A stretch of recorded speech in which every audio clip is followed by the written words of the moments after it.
Bill Gates, co-founder of Microsoft. Mark Zuckerberg, co-founder of Facebook. Gautam Adani, founder of Adani Group. Richard Branson, co-founder of Virgin Group. আপনি কি জানেন এদের সবার মধ্যে কি common আছে? আপনি হয়তো ভাবছেন হ্যাঁ এরা বিশ্বের সবচেয়ে ধনী ব্যক্তিদের একজন এবং এরা বর্তমানে বিশ্বে ডমিনেট করছে। Billionaire Richard Branson, now the first person to reach the edge of space in his very own spacecraft. But আরও একটি বিষয় আছে যা এদের সবার মধ্যেই কমন। এরা সবাই নিজেদের এমন একটা ট্র্যাপ থেকে বাঁচাতে সফল হয়েছেন যে ট্র্যাপের মধ্যে আজ প্রায় প্রতিটি মানুষ গর্বের সঙ্গে নিজেকে জড়িয়ে ফেলছে। Change the perception of reality to such an extent that despite of the abundance of information, no one is able to come to sensible conclusions. I don't care what I have to do. If I have to move somewhere or start something or whatever it may be, I'm not going to put my children into a system that doesn't understand the gifts and abilities I have just because they don't fit on the conveyor belt. And in the US, there are more than 5 lakh people who don't send their children to school. Ironically, mostly all teachers, because they know how screwed up the system is. আর অন্যদিকে আপনি হয়তো কোনো কলেজে অধ্যয়নরত আছেন, সময়মতো assignment এবং 90% attendance maintain করছেন, মন না চাইলেও বুক মেমোরাইজ করছেন, সব রুলস ফলো করছেন। এই বয়সে যখন আপনি কলেজ থেকে বের হবেন তখন আপনার কাছে একটা গ্র্যাজুয়েশন ডিগ্রি থাকবে এবং আপনি ভালো একটা জব পাবেন। এরপর আপনার বাবা মায়ের জন্য একটা বড় বাড়ি এবং দামি গাড়ি কিনবেন, বিয়ে করবেন, বাচ্চাকে ভালো একটা স্কুলে ভর্তি করাবেন আর অনেক অনেক টাকা ইনকাম করবেন। বাট রিয়েলিটিটা কি হবে তা কি আপনি জানেন? तैयारी शुरू करी आप कितने साल के थे? सर उस समय हम 18 साल के थे और अभी अभी हम 30 साल के हो गए। 30 साल। पिछले 12 सालों में आपने अपनी ज़िंदगी में क्या किया? जिंदगी में सर पढ़ते गया डिग्री लेते गया। मैंने 3 सब्जेक्ट में पोस्ट ग्रेजुएट किया, बीएड किया सर, सीटेट क्वालिफाइड है, नेट क्वालिफाइड है सर।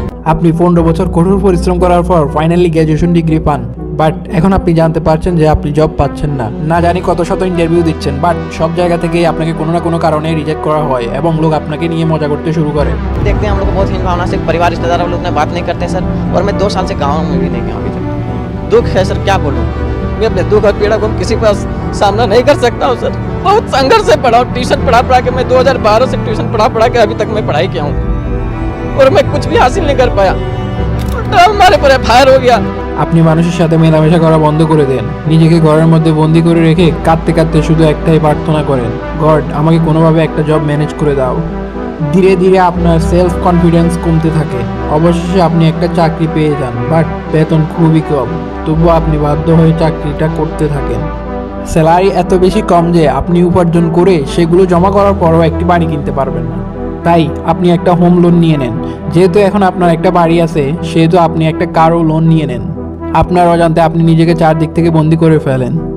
এখন সারাক্ষণ একটি ভয় মনের মধ্যে ঘুরে বেড়ায়, যদি চাকরি চলে যায় তাহলে এত খরচ আমি কিভাবে ম্যানেজ করব। হোম লোন কি EMI চলছে, কার লোন কি EMI চলছে এবং সাথে বাচ্চাদের স্কুলের ফিস। ধীরে ধীরে নিজের স্বপ্নগুলোকে নিজের মনের ভিতর চাপা দেন, তারপর সকালে চুপচাপ ঘুম থেকে উঠেন, চাকরিতে যান, সন্ধ্যায় বাড়ি ফিরেন। এই কাজটা আপনি পছন্দ করেন কি করেন না সেটা আর ঠিক এমন অনুভব হয় না।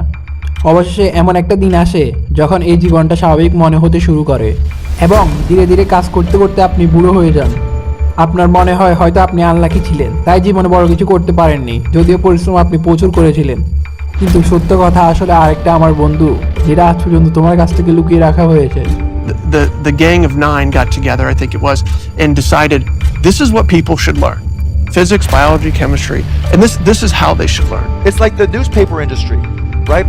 More printing presses, more big buildings, right? Makes us look grander. The people who built the schools were consciously aiming at eradicating the will of the students who were part of the system because they wanted them to be obedient. The entire purpose of a good university is to give you a foundation to fail, not a foundation to get an A.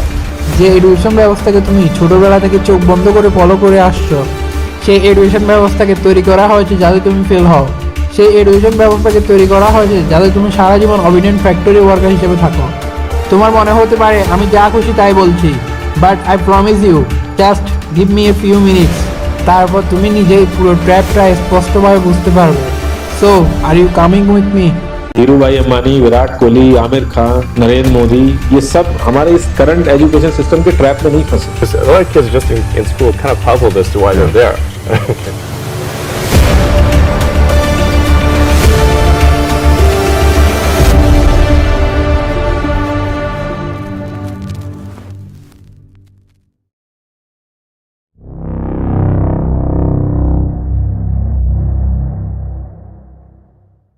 সাল হলো 1806। Napoleon army এবং পার্সিয়ানের মধ্যে একটি যুদ্ধ হয়। সেই যুদ্ধে Persian one of the best army হওয়া সত্ত্বেও হেরে যায়। পার্সিয়ান লিডার বুঝতেই পারছেন না এত শক্তিশালী আর্মি থাকা সত্ত্বেও তারা কিভাবে হারতে পারে। অনেক চিন্তা ভাবনার পর তাদের কাছে বিষয়টি ক্লিয়ার হয় যে তাদের সৈন্যরা শক্তিশালী হলেও যুদ্ধের সময় তারা তাদের লিডারের কথা না শুনে নিজেদের মতো করে যুদ্ধ করে। অন্যদিকে নেপোলিয়ন আর্মি কেবলমাত্র নেপোলিয়ন অর্ডার মেনে চলছিল। এই পরাজয়ের ফলাফল ছিল ভয়াবহ। পার্সিয়ানদের তাদের অর্ধেক ভূখণ্ড নেপোলিয়ন হাতে তুলে দিতে হয় এবং একটি শান্তি চুক্তি স্বাক্ষর করতে হয়। এরপর পার্সিয়ান নেতাদের সামনে একটি বড় চ্যালেঞ্জ দাঁড়ায়, কোনো অবস্থাতে যেন আর কখনো তাদের সঙ্গে এমনটা না ঘটে। কিন্তু প্রশ্ন হলো তারা সেটা করবে কিভাবে। অনেক ভেবে চিনতে তারা একটি আইডিয়া খুঁজে পায়। তারা একটি সিস্টেম গড়ে তোলে। কী ধরনের সিস্টেম? অবশ্যই এমন একটা সিস্টেম যাতে সোলজার কেবল সেই কাজই করবে যা তাকে করতে বলা হবে। আর এর জন্য সবচেয়ে ভালো উপায় ছিল সেই শিশুদের মস্তিষ্ক নিয়ন্ত্রণ করা, যাদের চিন্তা শক্তি তখনও পরিপূর্ণ হয়নি, যেন তারা কোনটা সঠিক আর কোনটা ভুল তা বুঝতে না পারে, আর তাদের যা শেখানো হবে সেটাই তারা সত্য বলে বিশ্বাস করে। এইভাবেই গড়ে ওঠে দ্য পার্সিয়ান এডুকেশন সিস্টেম। এখানে 5 বছর বয়স থেকে 13 বছর বয়স পর্যন্ত শিক্ষাকে বাধ্যতামূলক করে দেওয়া হয়, যার ফলাফল হয় Prussians produced a universal education system in the late 1800s because they were afraid they were losing military superiority, and they wanted to produce a cadre of mindless, obedient soldiers. That was expressly the purpose. তখনকার দিনে নতুন জেনারেশনকে এমনভাবে transform করা হচ্ছিল যেন তারা সবসময় অনুগত থাকে। উপরের লোকরা যা বলবে শুধু সেটাই করবে, without asking a single question. এই 8 বছরের শিক্ষাকালে শিশুদের কেবল এতটুকু শেখানো হতো যতটুকু জানলে তারা তাদের সুপ্রিয়রের নির্দেশ মেনে চলবে, কিন্তু এতটাও নয় যে তারা তাদের নিজের সম্পর্কে চিন্তা করতে শুরু করে। পার্সিয়ান লিডার যেমন প্ল্যান করেছিলেন এই এডুকেশন সিস্টেম ঠিক তেমনই রেজাল্ট দিতে শুরু করলো। এভাবে এমন একটা সিস্টেম তৈরি হয়ে গেল যা ফিউচারে সব কিছু পাল্টে দেবে, এবং সত্যি তাই হলো। সে সময় পৃথিবীতে আরও একটি বিষয় খুব দ্রুত ছড়িয়ে পড়ছিল। গেস করতে পারছেন কি হতে পারে সেটা? সাল 1760 থেকে 1840 সাল ইন্ডাস্ট্রিয়াল রেভলিউশন তার চূড়ান্ত পর্যায়ে পৌঁছে গিয়েছিল। গ্লোবাল ইকোনমি এক দ্রুত ভিন্ন দিকে শিফট হচ্ছিল। এক পর্যায়ে মানুষ এগ্রিকালচার করে কিংবা হাতে তৈরি জিনিসপত্র বিক্রি করে জীবিকা নির্বাহ করত। কিন্তু এখন এমন একটা পরিস্থিতি তৈরি হয়ে গেল যেখানে একজন মানুষ পুরো মাস ধরে যত পণ্য বানাতে পারত, একটা মেশিন একদিনে তার চেয়ে বেশি পণ্য বানাতে পারে। But there was A problem, আর সেই প্রবলেমটা হলো কারখানায় শ্রমিকের ঘাটতি। কারণ তখন মানুষ নিজেদের জমিতে এগ্রিকালচার করছিল, হাতে তৈরি জিনিসপত্র বানিয়ে বা ছোট বিজনেস করে জীবিকা নির্বাহ করছিল। তাহলে তারা কেন সব কিছু ছেড়ে অন্য কারো কারখানায় গিয়ে অ্যাজ এ লেবার হিসাবে কাজ করবে? এই প্রবলেমের সলিউশন কিভাবে করা যায়? ঠিক তখনই পার্সিয়ান এডুকেশন সিস্টেম তার ফলাফল সহ সমাজে উচ্চ পর্যায়ে পৌঁছে গিয়েছিল, এবং এরপর ভিন্ন ভিন্ন দেশ তাদের এডুকেশন সিস্টেম পার্সিয়ান মডেলের উপর ভিত্তি করে সাজাতে শুরু করলো। কিন্তু এবার পারপাস একেবারেই আলাদা ছিল। একমাত্র পারপাস ছিল এমন একটা প্রজন্ম তৈরি করা যাদের ক্রিয়েটিভিটিকে কিল করে তাদের মাথায় টাকা উপার্জনের জন্য একটাই অপশন বাকি রাখা, যা হলো work as a labour in factory. Types mostly who wanted to produce cadres of obedient workers. And that's why the desks are in rows, and that's why there's factory bells, and that's why it's top-down leadership. এবং ঠিক এমনটাই করতে শুরু করে। যারা আগে চাষাবাদ করে বা ছোটোখাটো ব্যবসা করে জীবিকা নির্বাহ করছিল তাদের সন্তানদের ব্রেন ধীরে ধীরে বদলে ফেলা হয়। যখন তারা তাদের এডুকেশন কমপ্লিট করে বেরিয়ে আসে তখন তাদের ব্রেনের মধ্যে অর্থ উপার্জনের একটি মাত্র উপায় থাকে, আর সেটা হলো কোনো ফ্যাক্টরিতে কাজ করা। এভাবে শ্রমিকের যে ঘাটতি ছিল তা ধীরে ধীরে পূরণ হতে শুরু করে। সেই সময় আমাদের দেশ ছিল ব্রিটিশদের গোলামে, কিন্তু ব্রিটিশদের সামনেও একটা বড় সমস্যা ছিল। তারা ছিল সংখ্যে অল্প, আর এত বেশি জনগোষ্ঠী নিয়ন্ত্রণে রাখা ছিল তাদের জন্য অত্যন্ত কঠিন। 1835 সালে থমাস ব্যাবিংটন মাকাউলে, যাকে আপনি হয়তো স্কুল জীবনে লর্ড মাকাউলে নামে পড়েছেন, তিনি একটি প্রপোজাল তৈরি করে বাংলাদেশেতে ইংলিশ এডুকেশন প্রমোট করার জন্য। আর সে সময় গভর্নর জেনারেল লর্ড উইলিয়াম বেন্টি, যিনি ইস্ট ইন্ডিয়া কোম্পানির শাসনভার সামলিয়েছিলেন, তিনি এই প্রস্তাবটি ইংলিশ এডুকেশন অ্যাক্ট নামে আইনি হিসাবে পাশ করেন। এবং এই নতুন এডুকেশন সিস্টেম আসলে ছিল অনেকটা পার্সিয়ান এডুকেশন সিস্টেম অনুসারে তৈরি। আর এর মূল উদ্দেশ্য কী ছিল জানো? মানুষ ভাবছিল ব্রিটিশরা আমাদের ভালো চায়, সবাইকে ইংলিশ শেখাতে চায়। বাট আসল সত্যটা কী ছিল সেটা তুমি নিজেই মাকাউলের মুখ থেকে শুনে নাও। Education should create a class of persons, Indian in blood and color, but English in taste, opinions, in morals and in intellect. ধীরে ধীরে হলেও ইংরেজরা তাদের এই উদ্দেশ্য পূরণ করতে সফল হয়। অফিসের কালার থেকে শুরু করে আর্মিতে সিপাহী পর্যন্ত সব জায়গায় বাংলাদেশিরা কাজ করছিল। এখন ব্রিটিশরা বাংলাদেশিদের এই ব্যবহার করে বাংলাদেশিদের এই দাসে পরিণত করছিল। এমন পর্যায়ে ব্রেন ওয়াশ করা হয়েছিল যে বাংলাদেশিরা ব্রিটিশদের রুলস মানাকে নিজের দায়িত্ব মনে করতে শুরু করে। আপনি হয়তো ভাবছেন, বাহ, ব্রিটিশরা তো বেশ বুদ্ধিমান ছিল।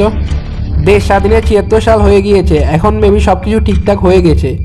বাট আপনি যদি এমনটা ভাবছেন তাহলে কয়েক মিনিট পরেই আপনার নিজের এই চিন্তাতে হাসি পাবে।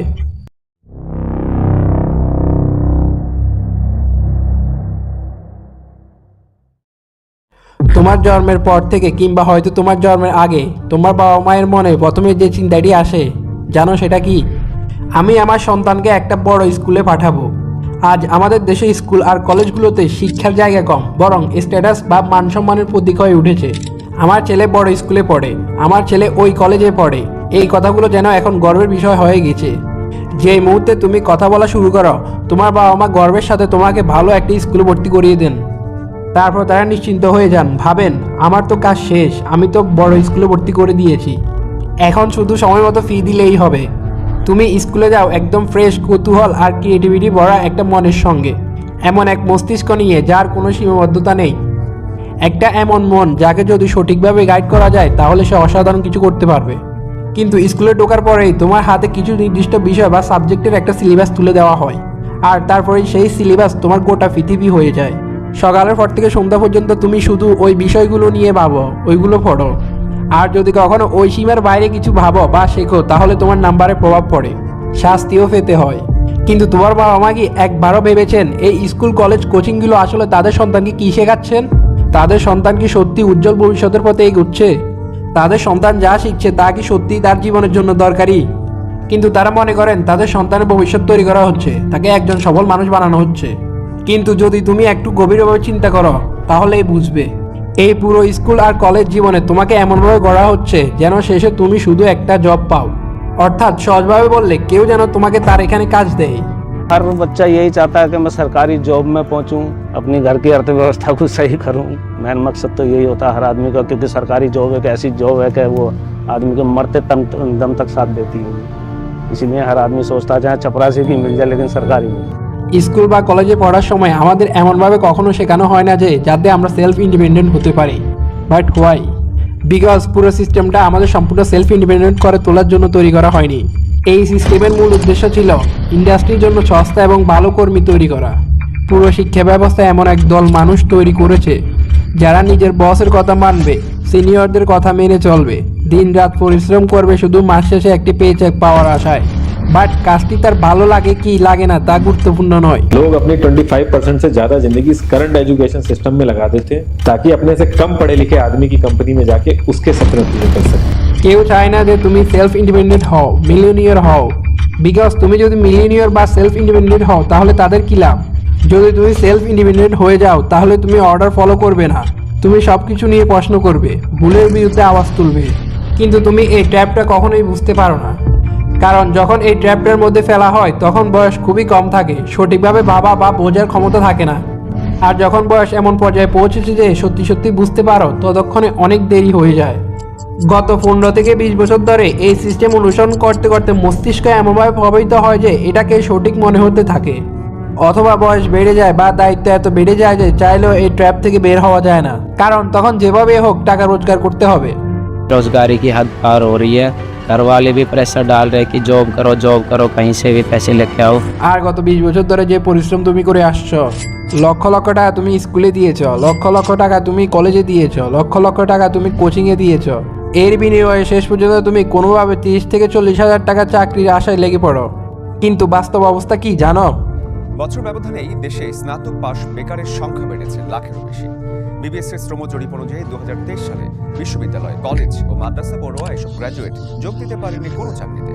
শিক্ষিত বেকারের হার বাড়ার পেছনে ভুল শিক্ষা ব্যবস্থার সাথে বিগত দিনের অর্থনীতির নাজুক পরিস্থিতিকে দায়ী করছেন বিশ্লেষকরা। আজ আমাদের দেশে 42% গ্র্যাজুয়েট যাদের বয়স 25 বছরের কম, তারা সবাই বেকার। আর ধরেন যদি কারো চাকরি মিলেও যায় তাহলে জানলে আপনি অবাক হবেন যে বাংলাদেশে একজন ইঞ্জিনিয়ারের গড় বেতন যত, তার চেয়ে আমেরিকায় একজন ট্রাক ড্রাইভার প্রায় 10 গুণ বেশি আয় করে। तो देख लो भाई, अमेरिका में एक ट्रक ड्राइवर है ना, अभी स्लो चल रहा है काम, मंदे में 10 से 12 मतलब इंडिया का मोटा मोटा 10 लाख रुपए कमा रहे हैं। जब काम अच्छा चलता है तो 16 लाख रुपए इंडिया के कमा रहे हैं। इतना तो कोई मतलब वहाँ पे डॉक्टर भी नहीं कमा रहा। তাহলে এসবের সলিউশন কি? আমরা কি স্কুলে যাওয়া বন্ধ করে দেব, কলেজে যাওয়া বন্ধ করে দিব? কারণ কোটি কোটি মানুষ প্রতিদিন স্কুলে যাচ্ছে, কলেজে যাচ্ছে। তাহলে কি আমি বলতে চাইছি যে এরা সবাই ভুল করছে? ওয়েল, আপনি এখনও বিষয়টা পুরোপুরি বুঝতে পারেননি। Let me explain.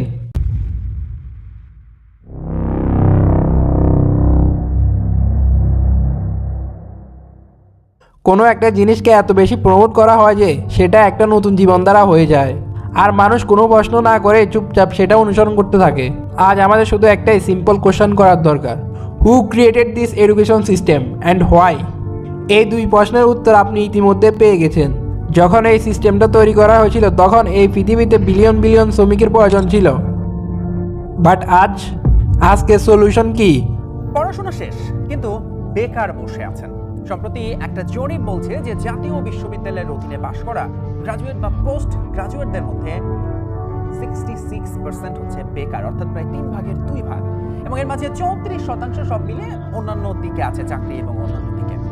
যদি সব মিলে আমরা সংখ্যাটা দেখি, অর্থাৎ পাবলিক প্রাইভেট বিশ্ববিদ্যালয় মিলে উচ্চশিক্ষিতদের মধ্যে, সেখানে কিন্তু দেখা যাচ্ছে 33%-এরও বেশি হচ্ছে বেকার এবং 50%-এরও কম যারা ফুল টাইম জবে ঢুকেছে। কিন্তু কেন এরকম হচ্ছে? এই সিস্টেম ফলো করে মানুষ জন্ম থেকে মৃত্যু পর্যন্ত বিলো অ্যাভারেজ লাইফে আটকে থাকে, না নিজের শখ পূরণ করতে পারে, না নিজের সন্তানের জন্য বড় ভবিষ্যৎ রেখে যেতে পারে। ইভেন এই সিস্টেম মেনে আজ পর্যন্ত কেউ কোটিপতি হতে পারেনি। সব কিছু কেবল পেচেক টু পেচেক লাইফে আটকে থেকে যাচ্ছে এবং সবসময় ভয়ে জীবন কাটাচ্ছে। এতগুলো লে অফ হচ্ছে, পরের বার কি আমারও হবে? এই ভয়ের কারণে তারা নিজের সেলফ রেসপেক্টটা হারাচ্ছে, চুপচাপ সব কাজ করে যাচ্ছে, চাই সেই কাজ পছন্দ হোক বা না হোক। আমাদের সামনে দুইটা অপশন আছে, এক, বাস্তবতা মেনে নিয়ে এই ট্র্যাপে আটকে থাকা এবং আমাদের সন্তানকেও এই ট্র্যাপে ফেলা। দুই, নিজের পথ নিজে তৈরি করা, নিজেই এক্সপ্লোর করা যে আমাদের কি করতে হবে, কোন ইথিক্যাল উপায়ে আমরা নিজের চাওয়া পরিমাণ অর্থ উপার্জন করতে পারি। এখন আমাদের এমন কলেজ গ্র্যাজুয়েশনের প্রয়োজন নেই যার শেষ লক্ষ্য শুধু একটি জব, যাদের কোনো স্কিল নেই, শুধু কলেজ ডিগ্রি আছে। সময় বদলেছে, যেসব স্কিল শিখতে আগে কলেজে লাখ লাখ টাকা খরচ করতে হতো এবং 5-6 বছর জীবন ব্যয় করেও শেষে কোনো কিছু শেখা হতো না, এখন সেগুলো অনলাইনে কম খরচে শেখা সম্ভব। সেটা আবার সেই পার্সন থেকে যে পার্সন এই স্কিল ইউজ করে বড় কিছু অর্জন করেছে, কিন্তু এমন ব্যক্তির কাছ থেকে না যাদের নলেজ কেবল থিওরিতেই লিমিটেড। যদি আপনি প্যারেন্টস হন, আপনার সন্তানকে স্কুলে পাঠান, কলেজে পাঠান, কিন্তু মার্কশিটকে এতটা গুরুত্বপূর্ণ না দেখান, তাদের এক্সপোজার দিন, বোঝান এই পৃথিবীতে শুধু ম্যাথ, কেমিস্ট্রি, ফিজিক্স সব কিছু নয়, করার জন্য অনেক কিছু আছে। আপনার সন্তানকে বিভিন্ন জিনিস এক্সপ্লোর করার জন্য মোটিভেট করুন। যদি মার্ক কম আসে কোনো সমস্যা নেই, সম্ভবত তারা অন্য কোনো স্কিল শিখছে যেখানে তারা আরও ভালো পারফর্ম করছে। আজ আমরা অ্যাডমিশনের জন্য 1 বছরের ড্রপ নিই, 2 বছরের ড্রপ নিই, কিন্তু কখনো কি নিজের প্যাশন বুঝতে, নিজের ইন্টারেস্ট জানতে বা বিভিন্ন সুযোগ এক্সপ্লোর করতে ড্রপ নিয়েছি? আপনি কি স্টেবল ও অ্যাভারেজ জীবন চাইবেন, নাকি জীবনে বড় কিছু করতে, অনেক টাকা উপার্জন করতে, নিজের ড্রিম পূরণের জন্য পুরো মনোযোগ দিতে চান? সিদ্ধান্ত নেওয়াটা আপনার। ধন্যবাদ এত ধৈর্য ধরে এই ডকুমেন্ট শেষ পর্যন্ত দেখার জন্য। এই ডকুমেন্টারি তৈরি করতে আমি না জানি কত পরিশ্রম করেছি এবং অবশ্যই এটি তৈরি হয়ে আপনার কাছে পৌঁছেছে। আপনার যদি এই ডকুমেন্টারি ভালো লাগে তাহলে চ্যানেলটি সাবস্ক্রাইব করুন, ভিডিওটি লাইক করুন এবং কমেন্টে জানান কোথাও কোনো কমতি আছে বা যা বলার আছে সেটা বলুন। চেষ্টা করুন যত বেশি মানুষকে শেয়ার করতে পারবেন তত বেশি মানুষ সচেতন হবে। আর আমরা একটি নতুন চ্যানেল তৈরি করছি, তাই যত বেশি শেয়ার করবেন তত বেশি মানুষের কাছে পৌঁছাবে। আবারও ধন্যবাদ এই ডকুমেন্টারি দেখার জন্য এবং এত বেশি ভালোবাসা দেওয়ার জন্য।